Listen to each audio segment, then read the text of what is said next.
Welcome friends.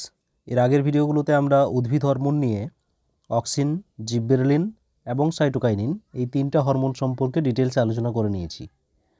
আর আমাদের এই প্রাকৃতিক হরমোনের মধ্যে বাকি আছে অ্যাবসাইসিক অ্যাসিড অর্থাৎ ABA এবং বাকি কৃত্রিম হরমোন, প্রকল্পিত হরমোন এবং গ্যাসীয় হরমোন। আজকের ভিডিওতে এই অ্যাবসাইসিক অ্যাসিড আর বাকি কৃত্রিম, প্রকল্পিত এবং গ্যাসীয় হরমোনগুলো সম্পর্কে আলোচনা করব। এগুলো সম্পর্কে বেশি ডিটেলস যাওয়ার দরকার নেই, যেগুলো থেকে প্রশ্ন আসে সেগুলো নিয়েই আমি আজকে আলোচনা করছি।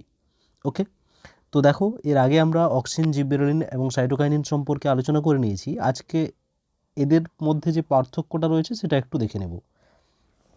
প্রথমত, অক্সিন হচ্ছে কি ইন্ডোল বর্গযুক্ত একটা হরমোন, জিববেরেলিন টার্পিনয়েড গোষ্ঠীর অন্তর্ভুক্ত হরমোন, আর সাইটোকাইনিন অ্যাডেনিন গোষ্ঠীর অন্তর্ভুক্ত হরমোন।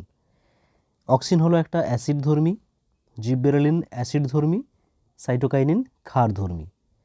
নেক্সট, অক্সিনের মধ্যে নাইট্রোজেন থাকে, জিববেরেলিনের মধ্যে নাইট্রোজেন থাকে না, আর সাইটোকাইনিনের মধ্যে নাইট্রোজেন থাকে। এদের রাসায়নিক নাম, অক্সিনের রাসায়নিক নাম হচ্ছে IAA অর্থাৎ ইন্ডোল অ্যাসিটিক অ্যাসিড, জিববেরেলিনের হচ্ছে জিববেরেলিক অ্যাসিড, আর সাইটোকাইনিনের 6-ফুরফুরাইল অ্যামাইনো পিউরিন। এদের সংকেত, অক্সিনের সংকেত C10H9O2N, জিববেরেলিনের দুটো আছে, জিববেরেলিক অ্যাসিড 1 আর 3। 1-এর হচ্ছে C19H24O6, আর GA3 এর রাসায়নিক নাম হচ্ছে C19H22O6, আর সাইটোকাইনিনের রাসায়নিক নাম হলো C10H9N5O। ওকে, এবার অক্সিন পাওয়া যায় কোথায়? অগ্রস্থভাজক কলাতে, কাণ্ডের অগ্রভাগ, ভ্রূণমুকুলাবরণী, বর্ধনশীল পাতাতে পাওয়া যায়। জিববেরেলিন পাওয়া যায় পরিপক্ক বীজ, মুকুল, অঙ্কুরিত বীজ, চারাগাছে। সাইটোকাইনিন পাওয়া যায় শস্য ও ফল, নারকেলের দুধ, ডাবের জল ইত্যাদিতে। অক্সিন ফ্লোয়েমের মাধ্যমে নিচের দিকে পরিবাহিত হয়, জিববেরেলিন জাইলেম ফ্লোয়েমের মাধ্যমে উপরের দিক এবং নিচের দিকে পরিবাহিত হয়, সাইটোকাইনিন সব দিকে পরিবাহিত হয়, উপর নিচ সাইডে সব দিকেই পরিবাহিত হয়। এই হলো অক্সিন, জিববেরেলিন এবং সাইটোকাইনিনের পার্থক্য। নেক্সট আমরা জানব অ্যাবসাইসিক অ্যাসিড সম্পর্কে। তো দেখো, অ্যাবসাইসিক অ্যাসিড এটা হচ্ছে রাসায়নিকভাবে সেসকুইটারপিন জাতীয় একটা হরমোন। এর মধ্যে 15টা কার্বন থাকে, আর এর রাসায়নিক সংকেত হলো C14H20O4। ওকে, বিজ্ঞানী অ্যাডিকট আর তার সহকর্মীবৃন্দ 1963 সালে তুলার অপরিণত ফল থেকে এই হরমোনটা আবিষ্কার করে। বিভিন্ন বিজ্ঞানীর বিভিন্ন মতবাদ আছে এটা কোন যৌগ থেকে তৈরি হয়। বিভিন্ন বিজ্ঞানীর মধ্যে অ্যাডিকট বলেন যে এটা হচ্ছে ডায়ালোজ্যান্থিন থেকে তৈরি হয়, আর বাকি বিজ্ঞানী তারা মনে করে যে এটা মেভালোনিক অ্যাসিড থেকে তৈরি হয়। এই দুটো মনে রাখতে হবে তোমাদের। আর এই অ্যাবসাইসিক অ্যাসিড সাধারণত সবুজ পাতার ক্লোরোপ্লাস্টে পাওয়া যায়। নেক্সট হচ্ছে এর কাজ কি। এই অ্যাবসাইসিক অ্যাসিডে কী করে? বার্ধক্যের লক্ষণগুলোকে প্রকাশ করতে সাহায্য করে, অর্থাৎ একটা উদ্ভিদকে তাড়াতাড়ি বার্ধক্যে পরিণত করে দেয়। কিভাবে পরিণত করে? না, পাতার মধ্যে যে প্রোটিন এবং RNA তৈরি হয় সেই যে প্রোটিন এবং RNA তৈরি প্রক্রিয়াকে বাধা দেয়। বাধা দিলে কি হবে? সেটা বার্ধক্য হয়ে যাবে। এছাড়া পাতা, ফুল, ফলের বৃন্তে মোচন স্তর তৈরি করে। মোচন স্তর মানে কি? ধরো এটা কাণ্ড, এখানে পাতা যুক্ত আছে, তার এই পাতা যেখানে যুক্ত আছে সেখানের কোষগুলোকে তাড়াতাড়ি নষ্ট করে দেয়, যার ফলে পাতাটা খসে পড়ে। ওকে, তো সেইটাকে বলা হচ্ছে মোচন স্তর। নেক্সট হচ্ছে অ্যাবসাইসিক অ্যাসিড বাষ্পমোচনকে রোধ করে, এর জন্য তাকে বলা হয় অ্যান্টি ট্রান্সপিরেন্ট। বাষ্পমোচন কার মাধ্যমে হয়? আমরা জানি পাতাতে যে পত্ররন্ধ্র আছে সেই পত্ররন্ধ্রের মাধ্যমে বাষ্পমোচন হয়। ঠিক আছে, তো এই পত্ররন্ধ্রকে ঘিরে দুটো কোষ থাকে দুদিকে এরকমভাবে, এগুলোকে বলা হয় রক্ষী কোষ, এটা আর এইটা। এই রক্ষী কোষের মধ্যে অভিস্রবণ চাপ বৃদ্ধি পায় আবার কমে। বৃদ্ধি পেলে বাষ্পমোচন মানে পত্ররন্ধ্র খুলে যাবে, অর্থাৎ বাষ্পমোচন হবে। আর যদি অভিস্রবণ চাপ কমে যায় তাহলে কী হবে? পত্ররন্ধ্র বন্ধ হয়ে যাবে আর বাষ্পমোচন হবে না। তাহলে এই অ্যাবসাইসিক অ্যাসিড কী করে? বাষ্পমোচনকে হ্রাস করে, তার মানে পত্ররন্ধ্রকে বন্ধ করে দেবে। পত্ররন্ধ্র বন্ধ কিভাবে হবে? না, সেখানে অভিস্রবণ চাপকে কমাতে হবে। অভিস্রবণ চাপ কিভাবে কমে? সেখানে পটাশিয়াম ম্যালেট তৈরি হবে। যদি রক্ষী কোষে পটাশিয়াম ম্যালেট তৈরি হয় তখন সেখানে অভিস্রবণ চাপ কমে যাবে, আর অভিস্রবণ চাপ কমে গেলে পত্ররন্ধ্র বন্ধ হয়ে যাবে। ওকে, এইভাবে অ্যাবসাইসিক অ্যাসিড বাষ্পমোচনকে রোধ করে। নেক্সট হচ্ছে এই অ্যাবসাইসিক অ্যাসিড, এটা হচ্ছে জিববেরেলিন, অক্সিন এবং সাইটোকাইনিন, এগুলোর প্রত্যেকটার কাজেই কিন্তু বাধা সৃষ্টি করে।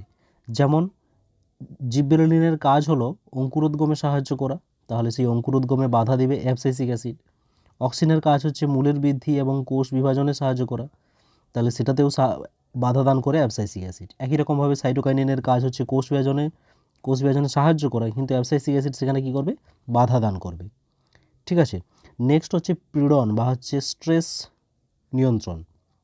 স্ট্রেস কীরকম বলা হচ্ছে, উদ্ভিদের ক্ষেত্রে স্ট্রেস বলতে বোঝায় না যখন তীব্র খরা বের হয় বা হচ্ছে যখন জলের অভাব হয়, সেই সময় উদ্ভিদের যদি বাষ্পমোচন বেশি হয়ে যায় তাহলে কী হবে, যে জলের ঘাটতি হবে, আর সেটাকেই বলা হয় স্ট্রেস কন্ডিশন।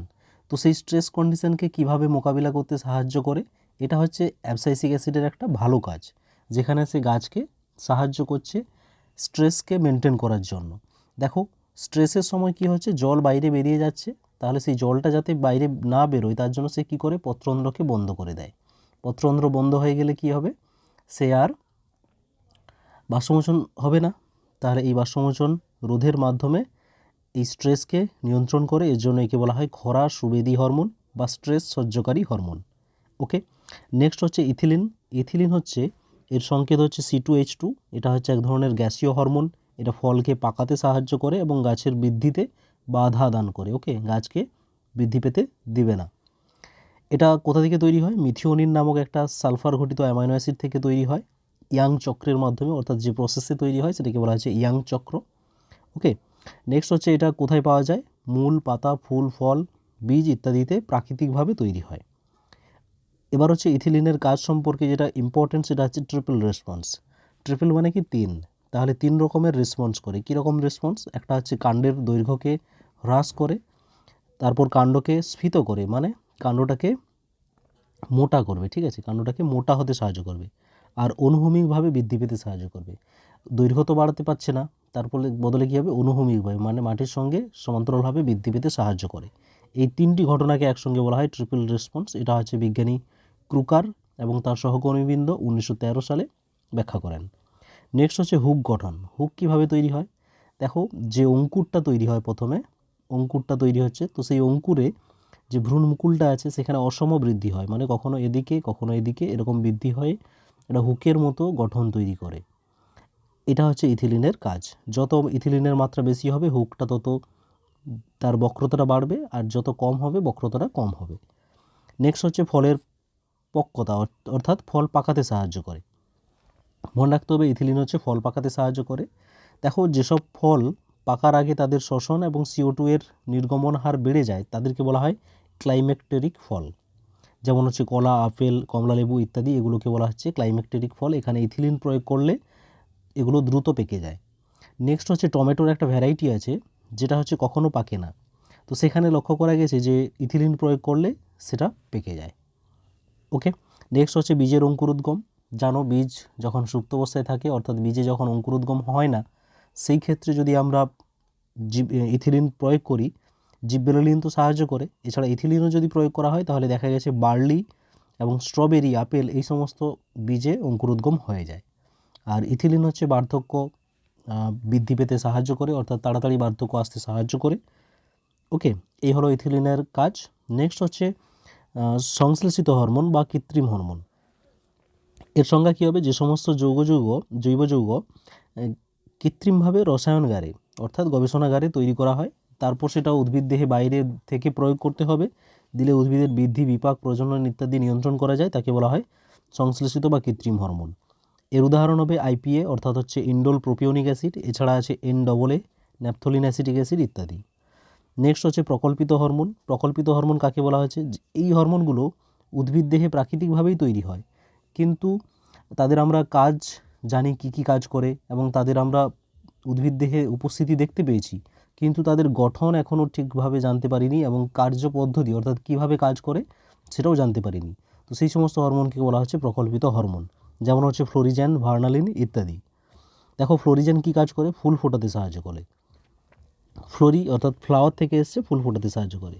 ভার্নালিন এটা কি করে, ভার্নালাইজেশন একটা পদ্ধতি আছে, ঠান্ডাতে ফুল ফোটে, এটাকে বলা হচ্ছে ভার্নালাইজেশন। তো সেই ঠান্ডাতে ফুল ফোটাতে অর্থাৎ ভার্নালাইজেশনে সাহায্য করে ভার্নালিন।